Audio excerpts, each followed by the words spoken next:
வணக்கம் மக்களே. இன்றைக்கி நம்ம இந்த வீடியோவில் பார்க்க போகிறது என்ன அப்படின்னு பார்த்தீங்கன்னா, 6ஆம் வகுப்பு 2ஆம் பருவம் இயல் 1ல் இருக்கக்கூடிய திருக்குறள் பற்றி தான் நம்ம பார்க்க போகிறோம். இந்த திருக்குறளில் வந்து அதோட பொருளும் நம்ம திருக்குறளும் சேர்த்து தான் நம்ம பார்க்க போகிறோம். இது வந்து ரொம்ப ரொம்ப யூஸ்ஃபுல்லான ஒரு வீடியோ. கண்டிப்பாக வீடியோ ஸ்கிப் பண்ணாமல் பாருங்கள். அதில் இன்ட்ரொடக்ஷன் என்ன கொடுத்துருக்காங்க அப்படின்னு பார்த்தீங்கன்னா, உலகில் வாழும் மக்கள் அனைவருக்கும் சிறப்பான அறங்களை வலியுறுத்தியவர் திருவள்ளுவர்.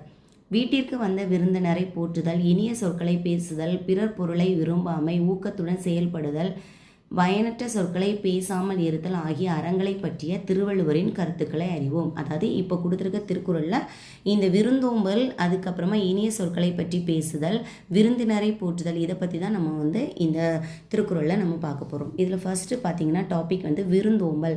விருந்தோம்பலில் இருக்கக்கூடிய குறள் என்னன்னு பார்த்துடலாமா? விருந்து புறத்தகா தானுண்டல் சாவா மருந்தெனினும் வேண்டற் பாற்று அன்று. அதாவது அதோட பொருள் என்ன கொடுத்துருக்காங்க அப்படின்னு பாருங்கள். அமிழ்தமே ஆனாலும் விருந்தினர் இருக்கும் போது தான் மட்டும் உண்பது விரும்பத்தக்கது அன்று. அதாவது நம்ம அமிழ்தமே சாப்பிட்றதா இருந்தாலும் நம்ம விருந்தினர் இருக்கும்போது நம்ம மட்டும் சாப்பிட்டுட்டு அவங்களுக்கு கொடுக்காம இருக்கிறது விரும்பத்தக்கது, அது வந்து ஒரு வரையறுக்கு உட்படாதது அப்படிங்கிறத சொல்லியிருக்கிறாங்க. நெக்ஸ்ட் என்ன கொடுத்துருக்காங்க பாருங்கள். மோப்ப குழையும் அனிச்சம் முகந்திரிந்து நோக்க குழையும் விருந்து. அதாவது இதோட பொருள் என்ன அப்படின்னு பார்த்தீங்கன்னா, மோர்ந்து பார்த்தால், அதாவது நம்ம மோர்ந்து பார்த்தால் அனிச்ச மலர் வந்து வாடிவிடும், நம் முகம் மாறினாலே விருந்தினர் உள்ளமும் வாடிவிடும். அதாவது அனிச்ச மலர் இருக்குல்ல, அதை வந்து நம்ம மோர்ந்து பார்த்தாலே அந்த மலரானது என்ன ஆகிரும், அப்படியே வாடி போயிடும். அதே மாதிரி தான் இப்போ நம்ம வீட்டுக்கு ஒரு கெஸ்ட்டு வந்திருக்காங்க அப்படின்னா நம்ம அவங்க முன்னாடி சந்தோஷமாக நம்ம சிரித்து அவங்ககிட்ட நல்லா பேசினா மட்டும்தான் அவங்களுக்கும் என்னாகும், நம்ம கூட வந்து அவங்க வந்து இணங்கி வந்து அவங்க வந்து பழகுவாங்க.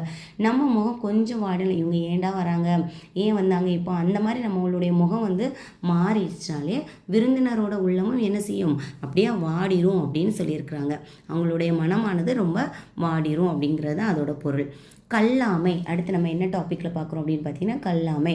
உள்ளத்தால் உள்ளலும் தீதே பிறன் பொருளை கள்ளத்தால் கல்வியும் எனல். அதாவது இதோட பொருள் என்னன்னா, அடுத்தவர் பொருளை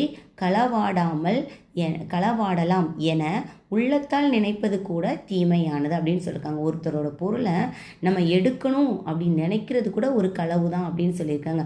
அதை நம்ம வந்து திருடினா மட்டும் அது வந்து திருட்டு கிடையாது, அதை நம்ம மனசில் அதை நினைச்சாலே அது ஒரு திருட்டு தான், அது ஒரு களவு தான் அப்படிங்கிறத தான் திருக்குறளில் வந்து சொல்லியிருக்காங்க. அடுத்தல பாருங்கள்.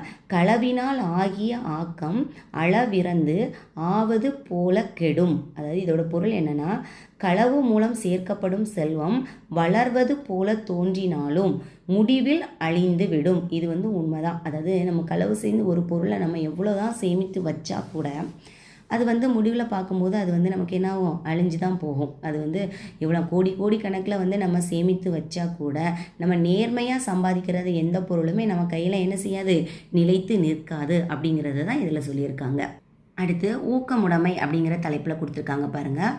உள்ளம் உடைமை பொருளுடைமை நில்லாது நீங்கிவிடும். இதோட பொருள் என்ன அப்படின்னு பார்த்தா, ஊக்கமே நிலையான செல்வம், மற்றவை எல்லாம் நிலைத்து நில்லாமல் அழிந்துவிடும் அப்படின்னு சொல்லியிருக்காங்க. அதாவது ஊக்கம் அப்படின்னா முயற்சி.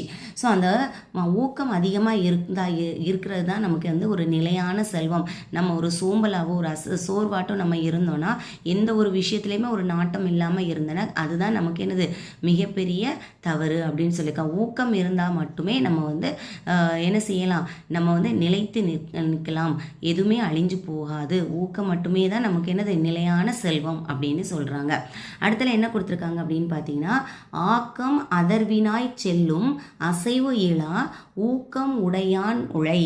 இதோட பொருள் என்ன அப்படின்னு பார்த்தீங்கன்னா, தளராத ஊக்கம் உடையவனிடம் ஆக்கமானது தானே வழிகேட்டு கொண்டு செல்லும். தளராத ஊக்கம் உடையவனிடம் ஆக்கம்னா விருப்பமானது தானே வழிகேட்டு கொண்டு செல்லும். அதாவது தளராத ஒரு ஊக்கம் இருந்துச்சுன்னா அவனே என்ன பண்ணுவான், ஆக்கமானது அவனுடைய உந்துதலானது தானே வழி கேட்டு கொண்டு செல்லும். அவன் போக வேண்டிய இடத்துக்கு தானே வழி கேட்டு என்ன செய்யும், போய்விடும்.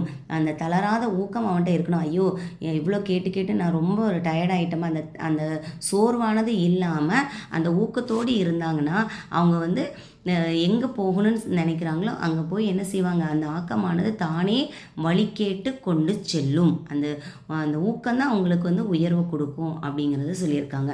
அடுத்த பாருங்க, வெள்ளத்து அணைய மலர் நீட்டம் மாந்தர்தம் உள்ளத்து அணையது உயர்வு. அதாவது இதோட பொருள் என்ன கொடுத்துருக்காங்க அப்படின்னா, தண்ணீரின் உயரத்துக்கு ஏற்ப நீர்ப்பூக்கள் வளரும், ஊக்கத்தின் அளவுக்கு ஏற்ப மனிதர்கள் உயர்வார்கள். நம்ம எந்த அளவுக்கு நம்ம வாழ்க்கையில் நம்ம வந்து முன்னேறணும், அடுத்த லெவலுக்கு போகணும் அப்படிங்கிற ஒரு ஊக்கம் நமக்கு இருந்தால் மட்டும்தான், ஒரு ஒரு சோம்பேறித்தனம் இல்லாமல் நம்ம ஊக்கத்தோடு இருந்தால் மட்டும்தான் மனிதர்கள் உயர்வார்கள் அப்படின்னு சொல்லியிருக்காங்க. அடுத்தல என்ன கொடுத்துருக்காங்க பாருங்க, உள்ளுவது எல்லாம் உயர்வுள்ளல் மற்றது தள்ளினும் தள்ளாமை நேர்த்து. அப்படின்னா இதோட பொருள் பாருங்க, எண்ணுவதை உயர்வாகவே எண்ணுக, எண்ணியதை அடையாவிட்டாலும் எண்ணத்தை கைவிடக்கூடாது. அதாவது நம்மளுடைய திங்கிங் வந்து எப்பவுமே ஹை லெவலில் தான் இருக்கணும். அதாவது அது வந்து நம்ம வந்து நினைக்கிறது சில நேரம் நடக்காமல் கூட இருக்கலாம். நம்ம எவ்வளோ எஃபோர்ட் போட்டு எனக்கு நடக்கலையே அப்படிங்கிற ஒரு தளர்வானது நம்ம மனசுக்கு வரும். ஆனால் நம்மளுடைய எண்ணம் உயர்வாக தான் இருக்கணும். என்றைக்குமே நம்ம வந்து நம்மளால் முடியாது, நம்மளால் செய்ய முடியாது, நம்மளால் நடக்காது அப்படிங்கிற ஒரு தாழ்வான எண்ணத்துக்கு நம்ம போகவே கூடாது. அந்த எண்ணமானது நம்ம லைஃப்பில் அது நடக்கனாட்டு கூட அந்த எண்ணத்தை நம்ம என்ன செய்யக்கூடாது, கைவிடக்கூடாது. ஓகேவா? அதற்கான முயற்சிகளை கண்டிப்பாக நம்ம மேற்கொள்ளலாம் அப்படின்னு சொல்லியிருக்காங்க. அடுத்தல பயனில சொல்லாமை. இதோட திருக்குறள் என்னன்னு பார்த்தீங்க, அரும்பயன் ஆயும் அறிவினார் சொல்லார் பெரும்பயன் இல்லாத சொல். அதாவது இதோட பொருள் என்னன்னா, நன்மை எது என ஆராயும் அறிவு உடையவர்கள் பயன் தராத சொற்களை பேச மாட்டார்கள். நன்மை எது என ஆராயும் அதாவது எந்த இடத்துல என்ன பேசணும், எது நல்லது கெட்டது அப்படிங்கிற அறிவு இருக்கிறவங்க கண்டிப்பாக அவங்க வந்து பயன் தராத சொற்களை எந்த இடத்துலையுமே அவங்க என்ன செய்ய மாட்டாங்களாம், பேச மாட்டாங்க அப்படின்னு சொல்கிறாங்க. அடுத்தல பாருங்க, சொல்லுக சொல்லில் பயனுடைய சொல்லற்க சொல்லில் பயனிலா சொல். அப்படின்னா என்ன, அதோட பொருள் என்னன்னு பார்த்துங்க, பயனுடைய சொற்களை மட்டுமே பேசுக, பயனில்லாத சொற்களை பேசாமல் விட்டுவிடுக. அதாவது ஏதாவது ஒரு இடத்துல இந்த இடத்துல நம்ம இந்த விஷயத்த பேசுகிறது தான் கரெக்டு அப்படின்னு நம்ம அந்த விஷயத்த மட்டும் தான் பேசணும். தேவையில்லாத விஷயம், அந்த இடத்துக்கும் அந்த பேசுகிறதுக்கு சம்மந்தமே இல்லாத ஒரு விஷயத்த பேசுகிறதுல ஏதாவது ஒரு ரீசன் இருக்கா, ஏதாவது ஒரு பொருள் இருக்கா அப்படின்னா கிடையாது. அதாவது பயனுடைய சொற்களை மட்டுமே பேசலாம், பயனில்லாத சொற்களை பேசியதுக்கு அதை அப்படியே நம்ம விட்டுடலாம் அப்படிங்கிறத சொல்லியிருக்காங்க. ஸோ ஏன் நான் திருக்குறளில் ஒவ்வொன்றுக்கும் இந்த பொருளும் நம்ம விளக்கி படிக்கிறோம் அப்படிங்கிற பார்த்திங்கன்னா, நமக்கு வந்து டிஎன்பிசி எக்ஸாமுக்கு வந்து நமக்கு கூற்று காரணம் வரும்போது இந்த மாதிரி பொருள் கொடுத்து கேட்பாங்க. அதனால் இந்த பொருளையும் சேர்த்து நம்ம நல்லா புரிஞ்சு படிச்சிட்டோன்னா கண்டிப்பாக நமக்கு வந்து எந்த மாதிரி கொஷின் வந்தாலும் நமக்களால் அண்டர்ஸ்டாண்ட் பண்ணி நம்மளுக்கு வந்து ஆன்சர் வந்து சூஸ் பண்ண முடியும். கண்டிப்பாக உங்களுக்கு இந்த வீடியோ பிடிச்சிருக்குன்னு நினைக்கிறேன். இந்த வீடியோ பிடிச்சிருந்தால் நம்மளோட சுஜி டிஎன் ஃபோக்கஸை சப்ஸ்கிரைப் பண்ணி வச்சுக்கோங்க. இன்னொரு வீடியோவில் பார்க்கலாம். தேங்க்ஸ் ஃபார் வாட்சிங்.